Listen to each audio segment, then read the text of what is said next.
I'm sure many of you know about the hit TV show The Wire, and if you don't, go check it out.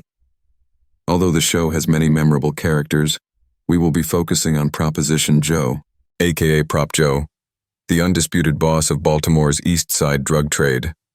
Unlike other kingpins who relied on intimidation and force, Prop Joe thrived on strategy, deals, and manipulation. Joe stood out for his calm, witty demeanor, heavy-set figure, and the way he always tried to outthink his rivals instead of outgun them. But these things became his biggest weakness. You see, for all the smarts Joe had, he only relied on his ability to think and outthink others, which left him vulnerable. He wasn't feared. He was liked. And in the streets, being liked and not feared can get you killed. Prop Joe's biggest weakness on The Wire was that, for all his intelligence and pragmatism, he trusted in his ability to outnegotiate and outmaneuver everyone, and that overconfidence in the game left him exposed. Here are the main weak points that ultimately doomed him. 1. Over-reliance on deals and diplomacy. Joe avoided violence and built his empire on compromise and clever arrangements. While this made him effective in business, it also made him vulnerable to predators like Marlo Stanfield, who didn't care about deals, only domination. Joe underestimated how ruthless the next generation would be.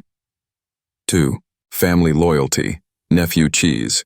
His nephew Cheese was a constant liability. Joe's loyalty to him blinded him to how unreliable and self-serving Cheese really was.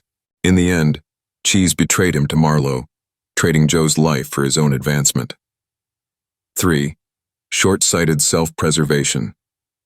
While he was a long-term thinker in business, Joe was too focused on keeping himself safe day to day. This meant he avoided confrontations that might have stopped Marlo early on. Instead of taking a hard stand, he tried to cut deals and ended up isolated. 4. Underestimating ambition in others. Joe believed everyone would see the wisdom of cooperation, but he underestimated Marlo's hunger for absolute control. By the time he realized Marlo couldn't be contained with bargains, it was too late. In short, Prop Joe's brain was his weapon, but also his blind spot. His belief that he could talk his way through anything left him vulnerable to betrayal and ruthless ambition.